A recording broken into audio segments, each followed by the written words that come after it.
Biologia, primeira série, capítulo 14. Gravando. Boa tarde, galera. Tudo certinho? Como é que vocês andam? Já estão cansados de ficarem na quarentena? Bom, nós por aqui seguimos com os nossos estudos e hoje nós vamos falar do filo dos platelmintos, que é o capítulo 14 do nosso livro. Então vocês já sabem, peguem o livro aí para vocês acompanharem e para que vocês anotem as dúvidas para depois a gente tirar essas dúvidas lá no Google Class. Vamos começar. Bom, como sempre, a gente tem um slidezinho que mostra as características gerais daquele grupo, né? Nesse caso, dos platelmintos, nós temos organismos que são triblásticos, então eles têm endoderme, mesoderme e ectoderme. São acelomados e têm simetria bilateral, ou seja, divididos ao meio, eles formam duas metades iguais. E eles apresentam corpo diferenciado, então o corpo dele já começa a apresentar alguns tipos de diferenciação. Já tem a região antero-posterior, então, né, a parte que seria da frente e a parte de trás, e a região dorso-ventral, a parte que seria, né, superior aqui das costas e a parte ventral, a parte de baixo. A respiração, ela é cutânea, o sistema digestório é incompleto, ou seja, não tem ânus ainda. A digestão é extra e intracelular. A faringe, ela suga o alimento já parcialmente digerido. Então, essa digestão começa extracelular com a ação de enzimas.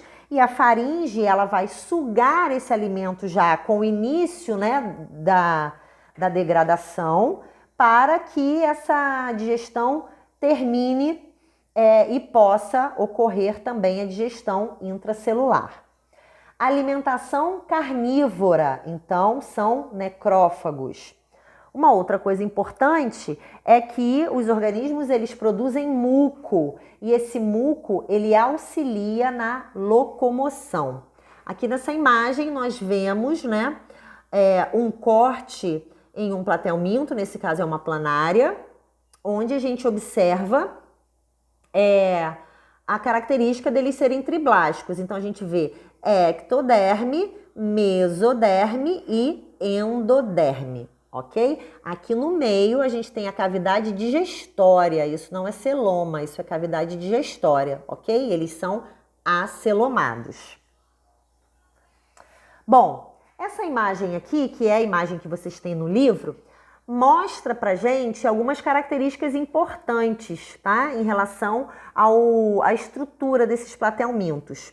Então aqui a gente vê cavidade digestória, como nós vimos ali no corte, né? Que a gente está observando aqui, ó, onde acontece a digestão extracelular dos alimentos. As glândulas secretoras, ó, repara que essas glândulas secretoras, elas se abrem para o ambiente externo, né? Essas glândulas, elas estão na epiderme e elas vão produzir exatamente esse muco, ok? Na parte ventral, a gente observa a presença de pequenos cílios que auxiliam na locomoção. Aqui, vocês estão observando uma célula com um formatinho diferenciado, que são as células flama, que são células que estão envolvidas no processo de excreção dos compostos nitrogenados. Aqui a gente observa, né? Em vermelhinho, né? Você está vendo essa região que percorre todo o corpo do organismo e essas linhas transversais aqui também, né? E elas estão representando a musculatura do organismo que se encontra em várias direções. E isso faz com que possa acontecer uma contração bem coordenada do organismo. Então ele consegue, como você observa aqui, ó, se alongar e se encurtar, e ele consegue virar o corpo, mover o corpo, graças à presença dessa musculatura, de toda essa musculatura, tá? Aqui a gente observa células, né, mesenquimais, ou seja, células do mesênquima, que são células que têm a capacidade de se multiplicar, né, e se diferenciar aí em outros tipos celulares. Então, elas acabam dando origem a células de vários tipos, ok? Aqui a gente também está vendo, né, essa camadinha celular que vai formar uma epiderme simples e que também terá algumas glândulas que produzem muco, ok? Então essas são as principais estruturas aí de formação do corpo. Bom, vamos falar mais especificamente em relação a alguns sistemas. Já vimos em relação ao sistema digestório, digestão extra e intracelular. Existe, inclusive, né, a digestão extracorpórea.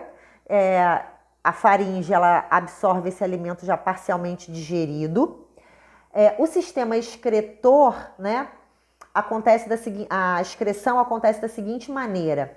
Os resíduos nitrogenados, eles são eliminados pela pele, grande parte, e também pelas células flama, ok? Existem protonefrídeos, né, com solenócitos ou células flamas, a estrutura onde a gente observa a presença dessas células flama. O sistema nervoso é um sistema nervoso que já apresenta cefalização. Então, essa é uma característica bastante importante, porque é diferente do grupo que a gente viu anteriormente, que foram os quinidários. Nos quinidários não tinha cefalização. Aqui, no grupo dos platelmintos, a gente já observa esse processo de cefalização. Como é que funciona esse sistema nervoso? 2 gânglios cerebrais, desses gânglios partem 2 cordões nervosos, tá? Então, esses gânglios cerebrais, eles que são os responsáveis por já existir esse processo de cefalização. Existem as aurículas, que são as projeções laterais que apresentam células sensoriais. Existem os ocelos, né, que são estruturas fotossensíveis, então são estruturas que estão relacionadas com a orientação da fototaxia negativa. O que significa isso, fototaxia negativa? Que esses organismos, eles buscam locais onde exista menos luz. Então, eles ficam, né, sobre folhas ou debaixo de rochas, ambientes que não tenham tanta intensidade luminosa. Por isso, fototaxia negativa. Eles também apresentam estatocistos, né? Alguns apresentam estatocistos, que dá a eles essa noção de posicionamento. E os endoparasitas, eles não têm células sensoriais, ok? Então, essas são características em relação ao sistema nervoso.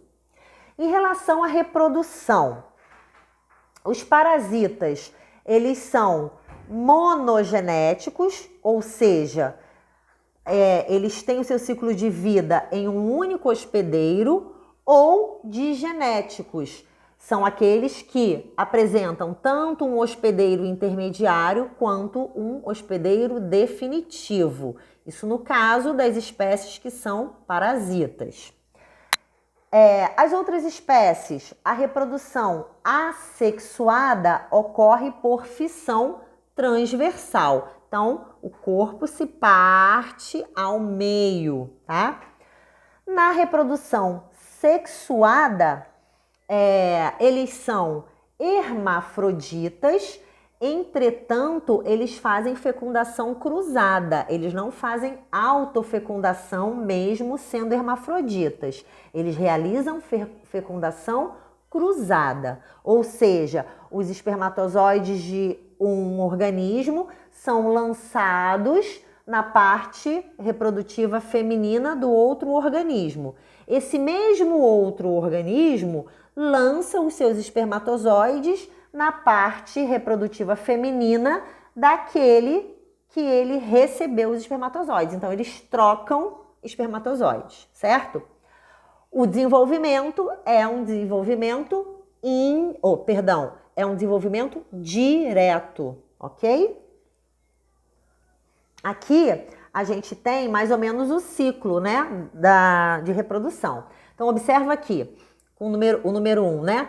Os dois indivíduos sexualmente maduros, eles se unem e eles colocam, né, próximos os seus poros genitais, tá? A gente está vendo o exemplo aqui da planária. Cada planária introduz o pênis no poro genital do parceiro, ou seja, cópula cruzada. Então, ó, esse indivíduo aqui, introduziu o seu pênis no poro genital do outro, lançou os seus espermatozoides. Ele recebe desse mesmo outro os espermatozoides no seu poro genital, tá? Então, é uma cópula cruzada, ok? Então, trocaram esses espermatozoides, esses espermatozoides encontrarão os óvulos e vão fecundar esses óvulos. Os zigotos que se formam, né, nessa fecundação, eles ficam todos reunidos e eles formam uma estrutura como se fosse um casulo. Observa aqui que nessa imagem, inclusive, a gente vê esse casulozinho, né, essa estruturazinha, debaixo de uma folha. Isso é para indicar o quê? Que eles se abrigam, que eles buscam locais onde não tenha tanta incidência luminosa, tá? Esse casulozinho, ele se rompe, né? E os indivíduos, eles são liberados. As planárias jovens, elas são liberadas. Essas planárias se desenvolvem, atingem a maturidade sexual e o ciclo reinicia. Observa que o desenvolvimento é direto, então não tem larva, tá? A planáriazinha pequenininha, jovem, ela cresce, né? E dá origem à planária adulta. Vou aproveitar essa imagem para mostrar para vocês essas estruturas que vocês estão vendo aqui, nessa região anterior da planária, que parecem dois olhos, são os ocelos. São as estruturas que são sensíveis à luz. Então, graças à presença desses ocelos, é que essas planárias conseguem buscar regiões com menos intensidade luminosa. Bom, em relação à filogenia e classificação, nós temos aqui 3 classes de platelmintos. A classe turbelária, que é uma classe onde a gente tem os organismos livre-natantes, com poucas espécies terrestres e parasitas, tá? Aqui nós temos 2 exemplos, né? Uma espécie que é dulcícola e uma espécie que é terrestre e predadora. Temos a classe trematoda, onde existem representantes endo- e ectoparasitas, e eles são revestidos por uma cutícula que apresenta ventosas, né? Nesse caso aqui nós temos como um exemplo o Schistosoma mansoni, que causa doença nos seres humanos. E a classe cestoda, que é uma classe onde os representantes são endoparasitas de corpo alongado e delgado, né? Dentro dessa classe que nós temos a tênia, né? As espécies de tênia, tá? Aqui, então, uma imagem, né? Do representante da classe turbelária, representante da classe trematoda e representante da classe cestoda, tênia, ok? Vamos falar um pouquinho mais especificamente dessas classes. Na classe turbelária, né, nós temos os representantes que são as planárias, Temos aqui, né, uma imagem, então repara novamente, a gente vê aqui, ó, os ocelos, que parecem esses olhos. Tem representantes dulcícolas, representantes marinhas e representantes que habitam solos úmidos, ou seja, que são terrestres. A locomoção acontece também por auxílio dos cílios, como nós vimos na região ventral, e são espécies carnívoras. No Extrematoda, nós temos representantes endo- e ectoparasitas. Eles apresentam ventosas. Aqui a gente tem uma ilustração que mostra exatamente essas ventosas. Uma ventosa oral e uma ventosa ventral, ok? Eles não apresentam cílios, então os representantes da classe Trematoda não apresentam cílios. Eles têm algumas microvilosidades. Eles são aquáticos e eles têm um hospedeiro intermediário. Então, o ciclo de vida deles, né, no ciclo de vida deles, eles passam por um hospedeiro intermediário.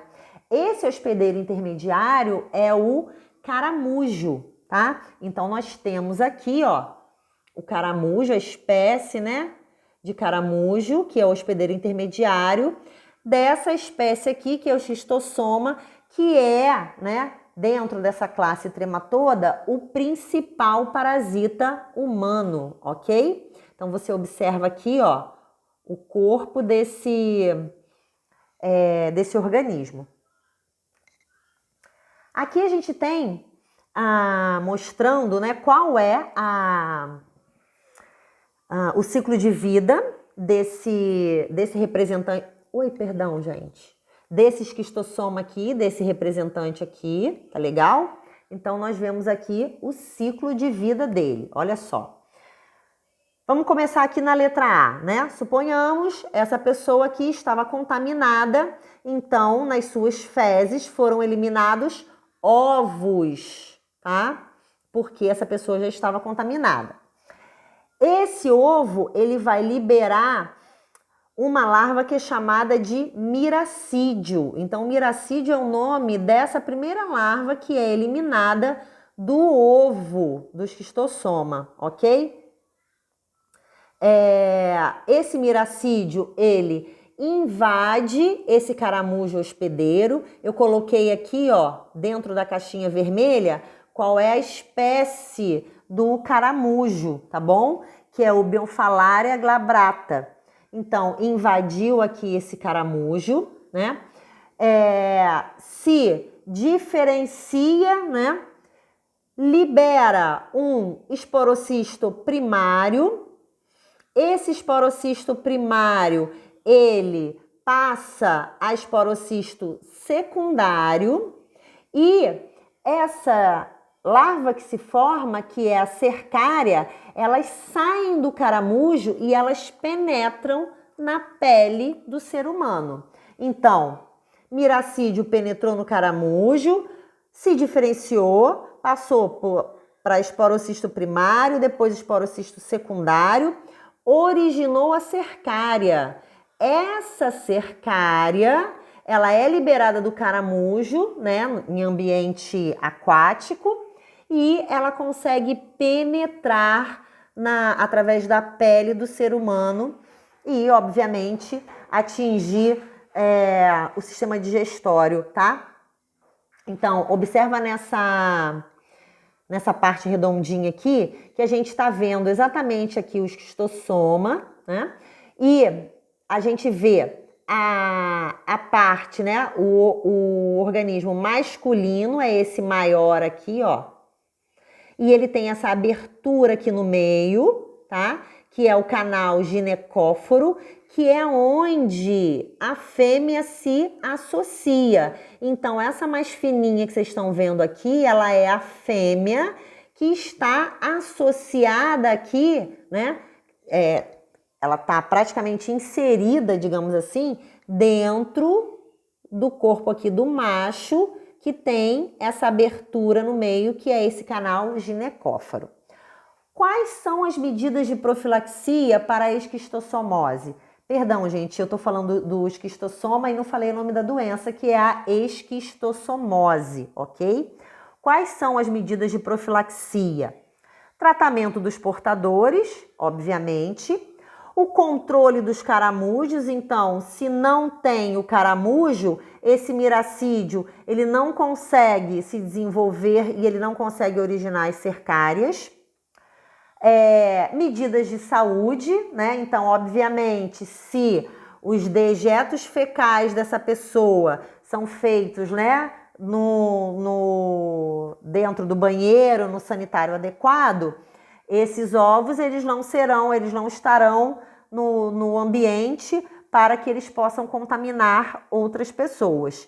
E também o saneamento ambiental. Não adianta a pessoa ter lá o seu vaso sanitário e esses dejetos eles irem diretamente para o meio ambiente, que aí essas fezes estarão sendo despejadas no ambiente de toda maneira, ok? Bom, classe Cestoda. Endoparasitas digestivos de vertebrados, ou seja, habitam, né, o intestino principalmente de vertebrados, tá?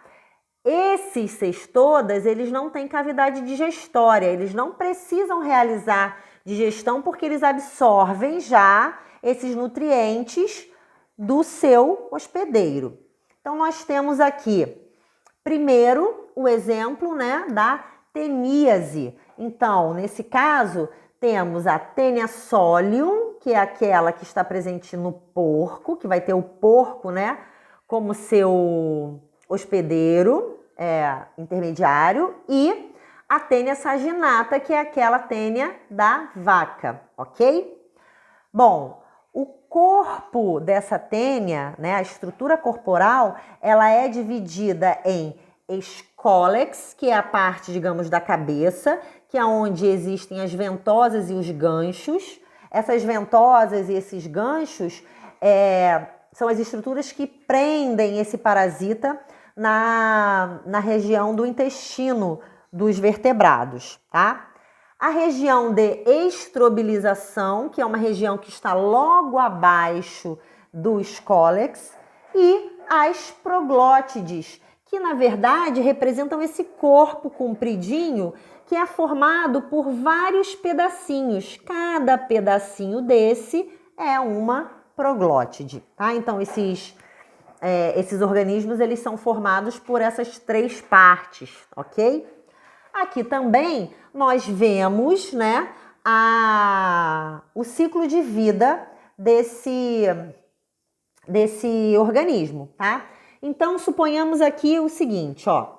Esse homem, ele tá infectado, né? No intestino desse homem, né?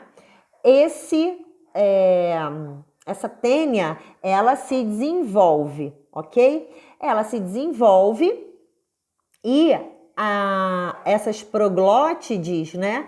Elas vão se autofecundando, né? E elas vão originando ovos, cada partezinha dessa, cada proglótide. As proglótides que se encontram aqui mais na ponta, elas vão se desprendendo. Então, imagina, essa tênia está lá dentro do intestino. Conforme o bolo fecal vai passando, né? É como se ele fosse arrastando partes dessa tênia e essas proglótides mais distantes, né? Essas que se encontram mais na ponta, elas vão se desprendendo. Isso significa que os ovos que estão nessas proglótides, eles vão sendo eliminados junto com as fezes humanas, como nós estamos observando aqui. As fezes junto com esses ovos. Essas fezes, né, se elas são despejadas no ambiente, né, se elas não vão para um sistema de tratamento adequado, elas podem ser consumidas, né? Aqui nós estamos vendo, né, o porco consumindo aqui a grama, né, do local onde essas fezes estão. Em outra situação pode ser a vaca também. Então o animal ele acaba consumindo o vegetal onde aquelas fezes estão ali espalhadas e eles acabam ingerindo a larva aqui que foi eliminada dentro dos ovos, certo? No intestino do porco, essas larvas são liberadas, tá? Então aqui, ó, larva oncosfera é aquela que vai, né, ficar associada, né?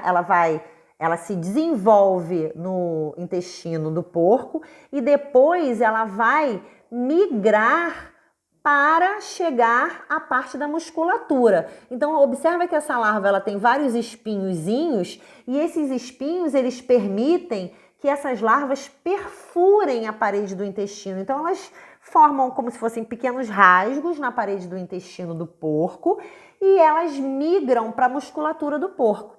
Lá na musculatura do porco, elas se diferenciam em cisticerco e elas ficam lá na musculatura do porco. O homem, quando ingere essa carne de porco contaminada ou a carne da vaca contaminada, o que ele está ingerindo, né? Essa larva.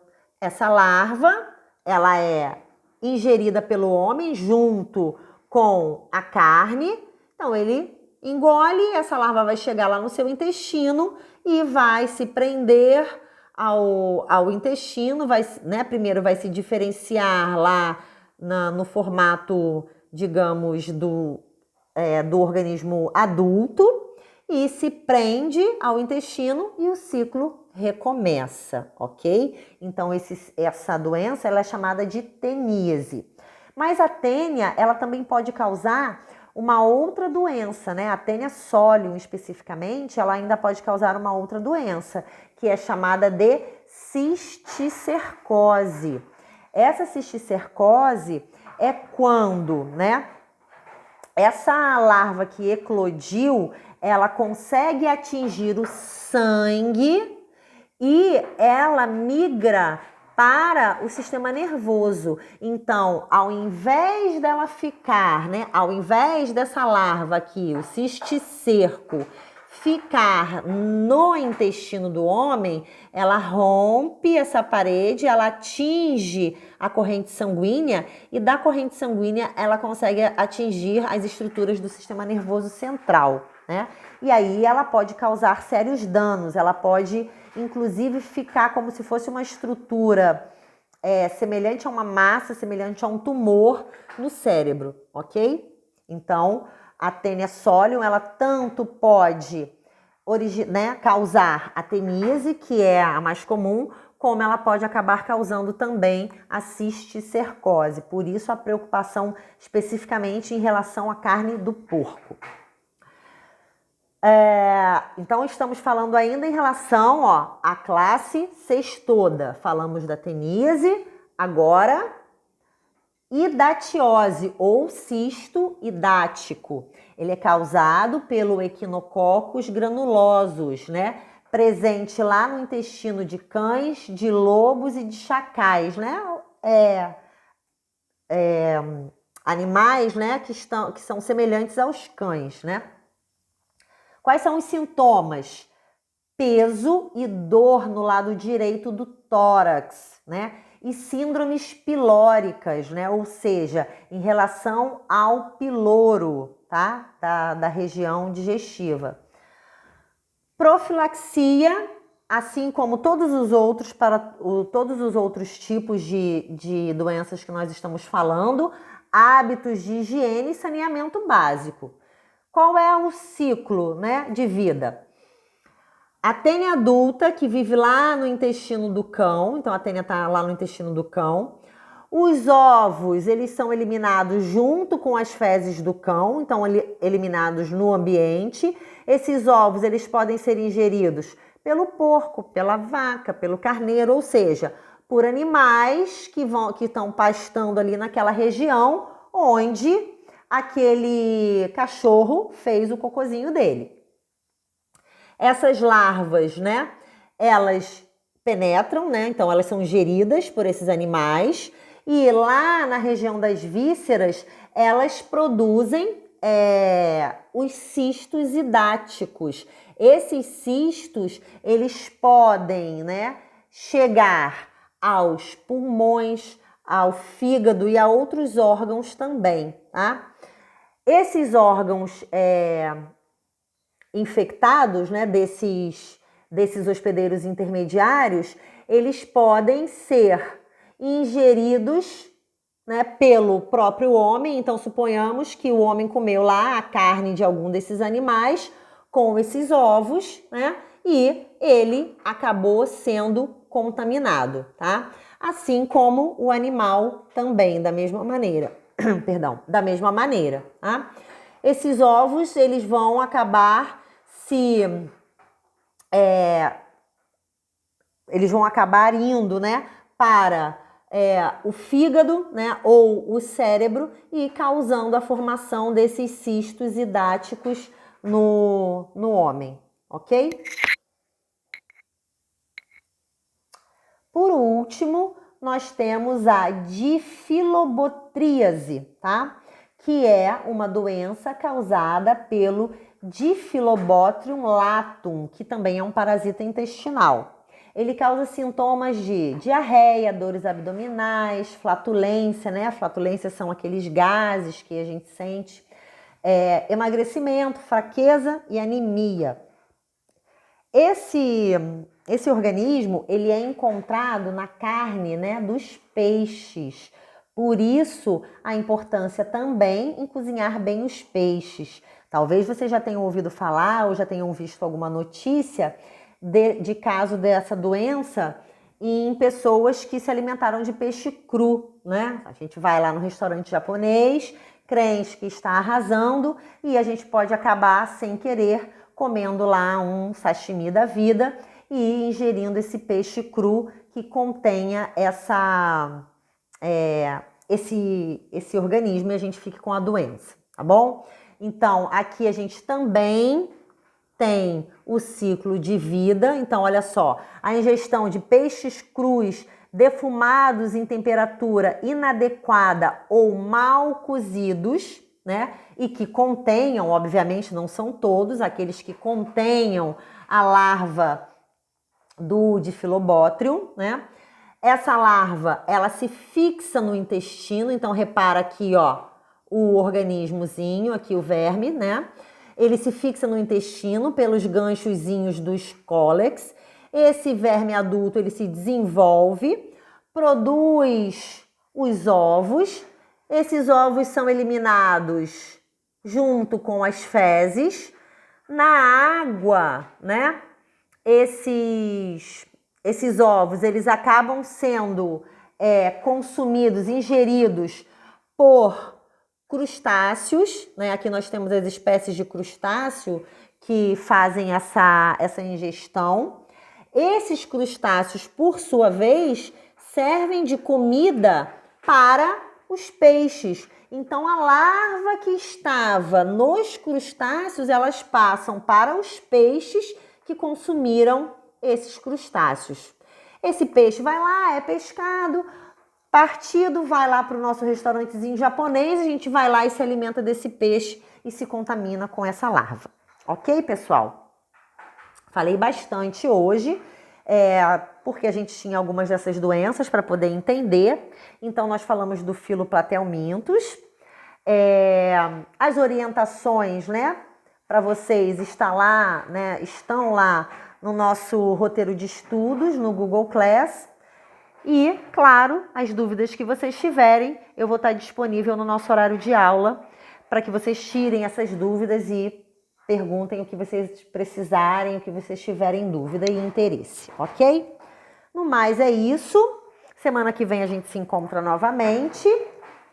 Estudem, se dediquem e beijo em todo mundo. Saudade!